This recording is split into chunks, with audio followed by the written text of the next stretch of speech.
அடுத்து கவிதை வழங்க வருகிறார் தக்கோலம் என் ஜெகநாதன். உத்தரமேரூரிலிருந்து இணைந்திருக்கிறார். நல்ல கவிஞர் என்பதை விட இசைப்பாடல் எழுதுவதில் வல்லவர். இவருடைய பல்வேறு இசைப்பாடல்கள் இன்றளவும் சென்னை வானொலி நிலையத்திலே இசைப்பாடல்களாக மெல்லிசைப்பாடல்களாக ஒலித்துக் கொண்டிருக்கிறது. சமீபத்தில் இவருடைய நூலை வெளியிட்ட போது கூட அதை சென்னை வானொலி நிலையத்துடைய இசையமைப்பாளர் திரு ஜெயராமன் அவர்கள் தான் அந்த நூலை வெளியிட்டார்கள். தொடர்ந்து தமிழருவி வானொலியிலே காலை கடமம் நிகழ்ச்சியிலும் கவிதை களம் நிகழ்ச்சியிலும் தொடர்ந்து பங்கேற்று வருபவர். இப்படி பல்வேறு ஊடகங்கள் வாயிலாக தனது கவிதைகளை வெளிப்படுத்தி தமிழ் கூறும் நல்லுலகில் நற்பெயர் எடுத்தவர். பல கவியரங்கங்கள், பட்டிமன்றங்கள், கருத்தரங்க மன்றங்கள் என்று பலவற்றை கண்டவர். ஏற்கனவே பாதை வகுத்துடு என்ற கவிதை நூலையும் இப்போது சங்கத்தமிழ் அருவி என்கிற கவிதை நூலையும் கொடுத்திருப்பவர். விரைவிலேயே இன்னொரு நூலையும் தயார் செய்து கொண்டிருக்கிறார். அவர்களுக்கு நமது மனமார்ந்த மனமகிழ்ச்சியான வாழ்த்துக்களை தெரிவிக்கின்றோம். வாருங்களே உங்கள் கவிதைக்காக. நன்றி, வணக்கம். தமிழே அமுதே வருவாய் நிறைவாய் தருவாய். சங்கத்தமிழ் இலக்கியநல் பூங்காவின் மங்கள தலைவராம் திருவள்ளுவரை தொழுதும் பங்காற்றும் செயலராம் பாவேந்தரை வணங்கியும் கவிஞர் கூடல் நிகழ்ச்சியில் விழைந்து வந்துள்ளேன். சங்கத்தமிழ் இலக்கிய பூங்கா கவியரங்க தலைமைக்கும் குழு உறுப்பினர்களுக்கும் மற்றும் உள்ள அனைவருக்கும் என் வணக்கத்தை தெரிவித்துக் கொள்கின்றேன். வேடந்தாங்கள் எனும் தலைப்பில் என் கவிதையை வழங்குகிறேன்.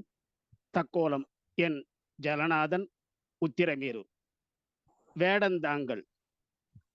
அலையாடும் நுரையோடு மெல்ல அழகோடு அருங்கோலம் போடும்.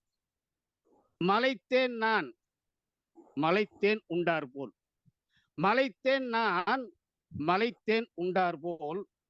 மடுவினிடை மரங்களில் அமர்ந்த பலவிதமாய் பறவைகள் எல்லாமே பன்னிசைதான் இசைவாக மீட்ட சலனமற்று மௌனமாக நின்றேன்.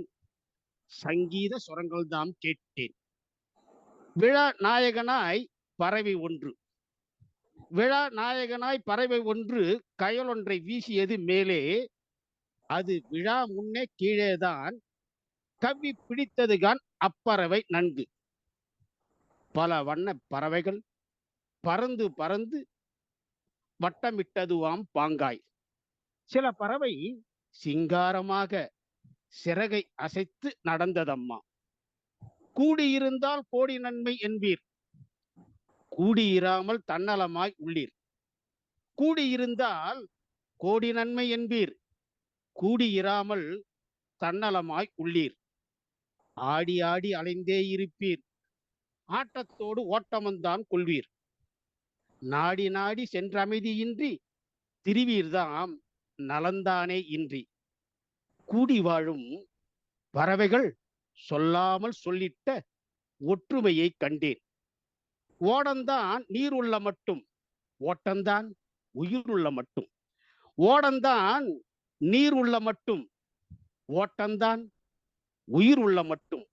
பாடந்தான் பெற்றாலும் பல்லோர் பல வேடம் போட்டு நடிக்கின்றார். வேடந்தாங்களில் இருக்கின்றோம், வேடம் தாங்காமல் இருக்கின்றோம். வேடந்தாங்களில் இருக்கின்றோம், வேடம் தாங்காமல் இருக்கின்றோம். ஆடல் பாடல் மகிழ்ச்சியோடு வாழ்கின்றோம். பறவை சொன்னதம்மா. நன்றி, வணக்கம். தக்கோலம் என் ஜெகநாதன், உத்திரமேரூர்.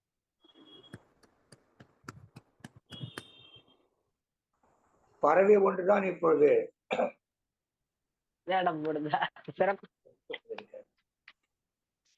பறவை ஒன்றுதான் இப்போது வாட்ஸ்அப் பயன்படுத்துவதில்லை போல இருக்கு. ஏனென்றால் பறவை இவரிடம் சொல்லியிருக்கிறது, அதை மெசேஜாக போடாமல் விட்டிருக்கிறது அல்லது ஏற்றாமல் விட்டிருக்கிறது.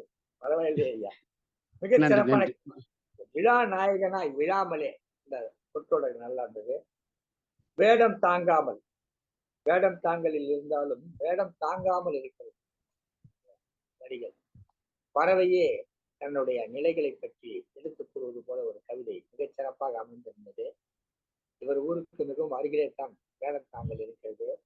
ஒரு முறை எங்களை எல்லாம் வேடந்தாங்கலுக்கு வரவழைத்து, வேடந்தாங்கலிலே பறவை குரல் ஒலியோடு எங்கள் குரல் ஒலியையும் நீங்கள் வானிலே கலக்க ஒரு கவியரங்கம் ஏற்பாடு செய்ய வேண்டும் என்று உங்களை அன்போடு கேட்டுக்கொள்கிறேன்.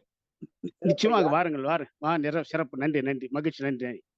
இவருடைய கவிதை நூல் சங்கத்தமிழ் அருவி என்பது தற்போது வெளியிடப்பட்ட நூல். மிக சமீபத்தில் வெளியிடப்பட்ட நூல் சங்கத்தமிழ் அருவி. நம்முடைய நூல்களிலே சங்கத்தமிழ் இலக்கிய பூங்கா வழியாக வெளியிடுகிற நூல்களிலே நாம் ஒரு சிறு வேலை செய்கிறோம். உங்களுக்கெல்லாம் என்னால் சிலை வைக்க முடியாது. சிலை வைக்க தகுந்த அளவுக்கு நீங்கள் உயர்ந்தவர்கள். ஆனால் எங்களால் முடியாது என்பதால் ஆளுயரமாக உங்கள் புகைப்படத்தை சிறப்பு, சிறப்பு. நன்றி, நன்றி, நன்றி. வணக்கம். நன்றி, மகிழ்ச்சி, நன்றி. உங்களுக்கெல்லாம் ஒரு சிலை வைக்க வேண்டும். எங்களால் முடியாது. அதனால் நாங்கள் இந்த மாதிரி உங்களுடைய புத்தகத்தின் பின்னட்டையிலே உங்களை முழுமையாக போட்டு விடுவோம். முழு உயர சிலை வைப்பது போல மிகச் சிறப்பான ஒரு கவிதை நூல். நிறைய நாட்டு பாடல்கள், நாட்டுப்புற பாடல்கள் வடிவத்திலே பாடல்கள் எழுதப்பட்ட கவிதைகளும் காணப்படுகிறது. அனைவரும் இந்த நூலை படித்து பயனடையுமாறு கேட்டுக்கொள்கிறேன். இன்றைக்கு கூட கவிஞர் கவி பேரரசு வைரமுத்துடைய ஒரு